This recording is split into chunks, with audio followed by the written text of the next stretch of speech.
The Angry Marks Podcast Network is brought to you by WrestleWork, a social network to connect, create, and share everything about pro wrestling. Check it out today at WrestleWork.com.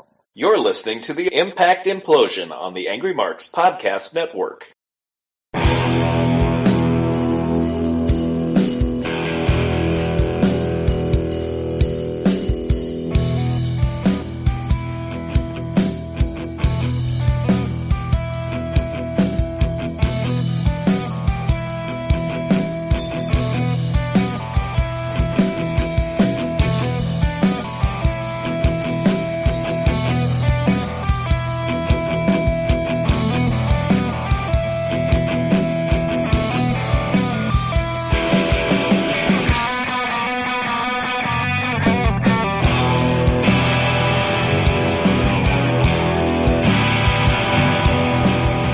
It is March 15th, 2015, and it is another episode of the Impact Implosion here on the Angry Marks Podcast Network. As always, I am Seth Draken, and on the other end is Mike Poland. Hey, folks.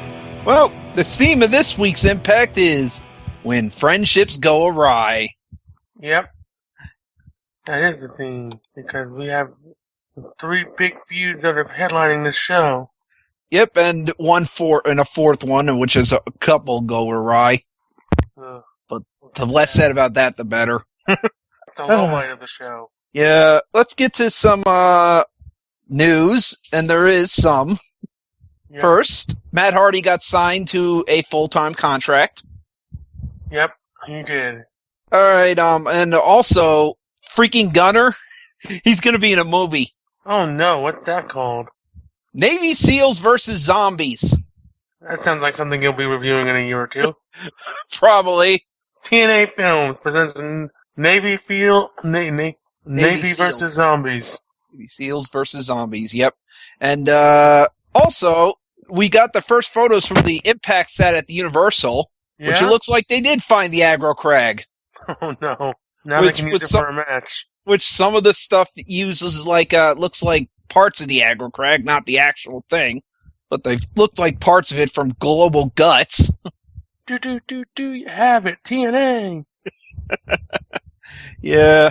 And TNA scraps the April TV tapings. Which makes sense, considering I'm pretty sure they're taped through April for the next few days. Or at least for the next month. Yeah. So, let's get to this show because it's a good one. Good one.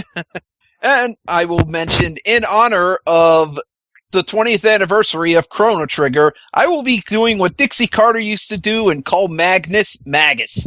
Magus. And Lashley will still be called Franklin. He's not on the show this week, though. They highlighted him. They hyped him, though. Yeah, they did a video package, but we'll get to that. Yeah. So we start off the show with a last man standing match featuring Eric Young versus Bobby Roode. But although before that, they did do a montage of all these friendships going awry. Yep. Yep, and the fans are saying to Eric Young, he sold out. Not every person. It was 2.5 months ago. Get over it. I know. Not every person who turns heel sells out. In fact, you are no longer allowed. I will sigh every time you say you sold out because you don't. Or ECW, and you still got it. Because guess what? Most of the times, no, they don't. That'll be a chant at WrestleMania for Sting. I would take a wager for it. Yeah. And then the fans want something. We want something. Tables. I thought it was tables, but it didn't sound like tables, unless it's in a Cockney accent. Broken English. Yeah, broken English, yeah. And on a commercial, there was a TV show called Red Rum. Red Rum. 0% of this takes place at Overlook Hotel, of course. Or a bar. Yep. Or in freaking Johnny the Bull's bedroom.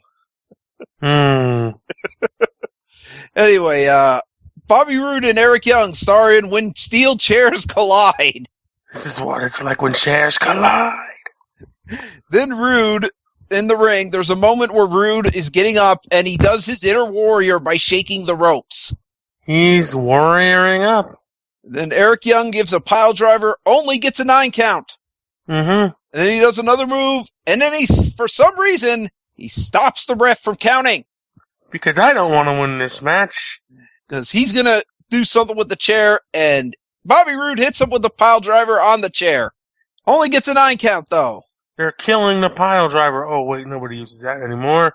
Then Eric Young is going to pile drive him onto the apron, but Bobby Roode bombs him onto the table and gets wins. the 10 count. This was good. I like this match. Yes, this was actually very good, better than their steel cage match. Yes. And but remember, folks, pile drivers plus steel chairs are weaker than Roode bombs plus tables. Yes, you've effectively killed the pile driver, which we don't see used anymore very much anyways. And Magus shows up with his fiancée, Mickie James. Mickey Thankfully, Magus. they got it right by saying Mickey's his fiancée, and not his wife. We'll call her Brutus James. So Spud and EC3 is our main event, which is the best decision. Yes. Especially since Spud's home country. Makes sense. Here we go with that commercial again, but this time it's not a spoiler. That commercial to set up Roode and Lashley and Angle. Franklin and Angle, but not spoiling this week's show. Mm-hmm. So then they play Drew Galloway's TNA music as he has a mic and is ready to speak. And he's over with the crowd. Wonder why. Yep, story time with Drew. This better not be story time with Roman Reigns. Suffering succotash. Yeah. No, I think Drew might have a bit more charisma than Roman does, actually. Yeah. So basically, he wants to take wrestling back, stand up for professional wrestling. Same promo from last week. Basically, yeah. Drew does a survey. Scott Hall is thinking gimmick infringement here.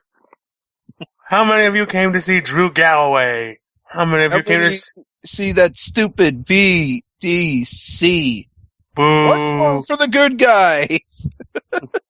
And speaking of the BDC. Yep, here comes MVP. And MVP says that he is God, which is news to me. Blasphemy, I says. Crowd is chanting, "Who are ya?" And MVP's like, "Oh, you know who I am." That would explain why they're chanting, "Who are ya?" Yeah. MVP talks about Drew once being the chosen one, but he wasn't too smart. So that's how he stopped being the chosen one. He also got beat up by a girl. Yeah. He also got beaten up by Taryn Terrell. You kind of lose your chosen one credibility if you get beaten up by a girl. Sorry. So MVP's like, "Hey, we used to be drinking buddies, so you know what? I'm going to send my boys to the back and we fight." By the way, on Twitter, we learned that James Storm has challenged Matt Hardy to a no DQ match. That'll be next week. And Drew Galloway is about to hit the Future Shock, but the BDC shows up and causes a DQ. And they beat up Drew and they're about to Loki's about to beat him up some more. Smojo stops him, only to produce a steel pipe. Oh God. Because your fists aren't going to do enough damage. Yes. And then he tries to hit him with the steel chair on Drew. Well, not steel chair, steel pipe on the Drew while he's on the corner. But he misses. It's a total miss. You can tell. But Drew sells anyways and is left bloodied. Yep. Which will be kind of funny later because for later when someone else bleeds. Mickey wonders if Magus is ready, and he says, "I am."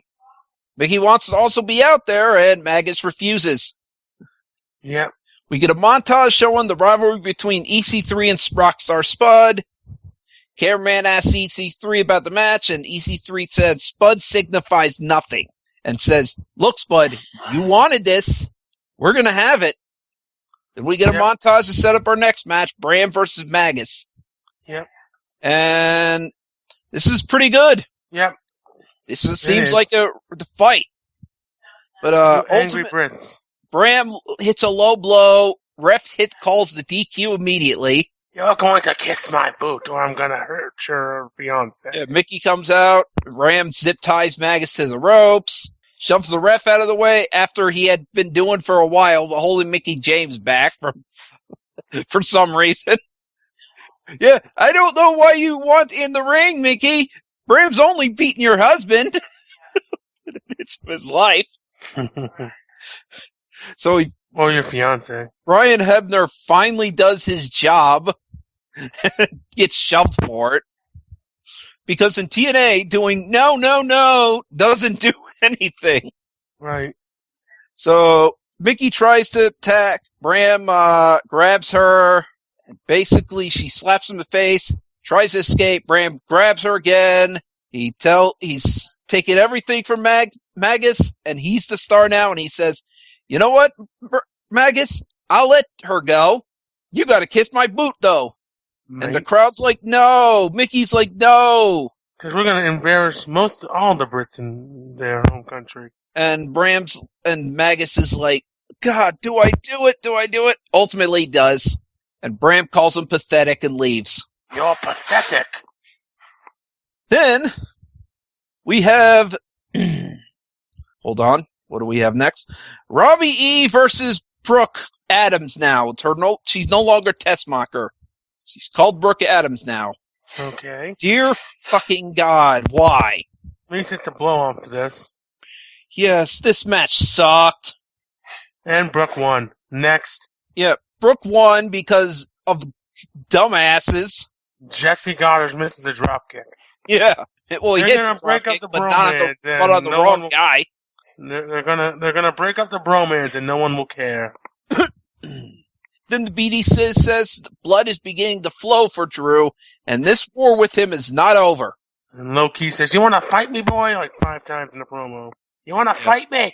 Yeah, I do love that there was one thing about this Brooke and Robbie E match. Taz is wondering why we're being put through this. What have I said? What have we both said about when the announcers bury a segment? That's when you know it's terrible. Taz wants this match to be done, and Josh is trying to ignore calls from Tommy Dreamer. And we even get a tail-ended tape for this stupid thing. And we get a video package for Angle Lashley.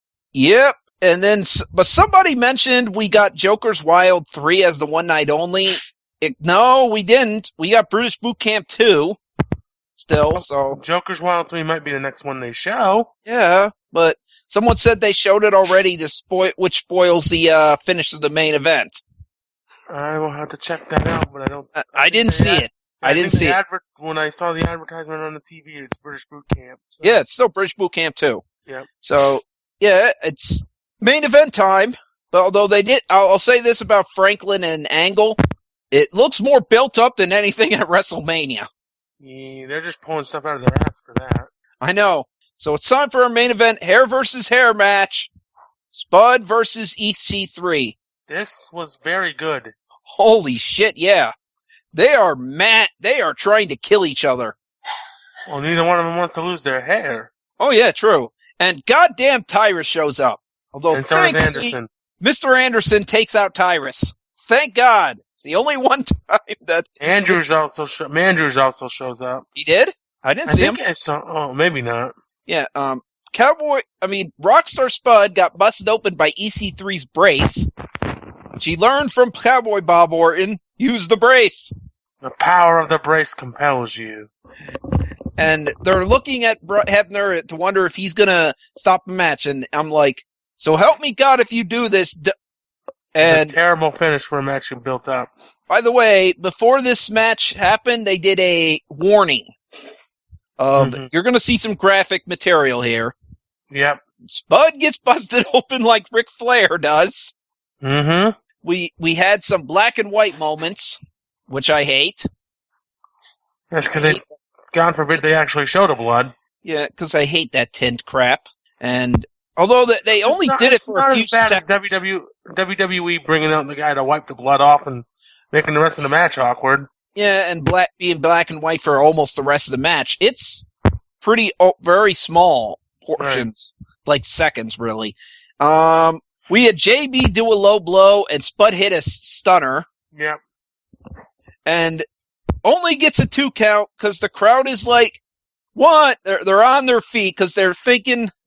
Their countryman's gonna win. Yeah. EC3 uses the brace as a weapon and still can't beat Spud with it, but ultimately he gets the 1%er and wins. Yeah, the end spot is very good here with Spud getting to his knees and what was it? Spud got to his knees, looked like he was about to fight back, and then EC3 hits him with the 1%er and wins. Yeah. And then they do the whole promo bit with EC3. EC3 says, you know what? You had more heart than any pro wrestler I've ever faced. I'm not going to shave your head. And you can see the setup coming a mile away. Yep. You know, we used to be friends. I don't know if we're ever going to be friends again, but I'm hoping we leave on good terms. And then EC3 turns his back on him. Well, EC3 betrays him and says, "You're damn right I'm shaving your head." Ties him to a tree of woe. And no Kevin Sullivan reference. Yep, and then starts shaving his head, and then one of the big things TNA does not do is they do not linger for this, which they really should have. And he only shaved part of his head. Yep. Which I guess is for time and stuff, but they just shaved the other part in the back. Yeah. We gotta get out of here. So I'm going to give this Impact an A, not an A plus because of Brooke and Robbie. Yep. This is a very good episode. Yes, this was hyped up well and it delivered well. Yes. You have anything to sell? Yes, I do. The induction for Leprechaun 4 in space will be next week. And I'm having a poll to determine the next induction, which will be in April. And the nominees are Spider-Woman Death's Web, Night of the Living Dead 3D, Countdown The Sky's on Fire, Bats Human Harvest, Pumpkinhead Ashes to Ashes, Hellraiser Hellseeker, Gamera vs. Gauss, Batman and Robin, From Dusk Till Dawn 2, Texas Blood Money, and The Adventures of Rocky and Bullwinkle. One of these things is not like the other. They're all bad movies. Only one of them's not. One of them's not a horror movie. Yeah, well, Batman and Robin's not a horror movie either. Yep. So 2 of these things are not like the other. And Gamera and Gauss is like a monster movie, so it's not really a horror movie, but everything else is a horror movie. Yep. And now I will plug something. March 26th, I will be joining Stevie J for an episode of Thursday Night AMP. Well, I will be interviewing one of the promoters of Main Event Wrestling, the Italian Superman, Sonny Roselli. I will talk with Sonny about his career, as well as the upcoming MEW Rage in the Cage on March 27th, as well as MEW's return to Dexter on March 26th. And then, I guess we'll see you next week. And Miley, it is time for a walk. Yep. Good night.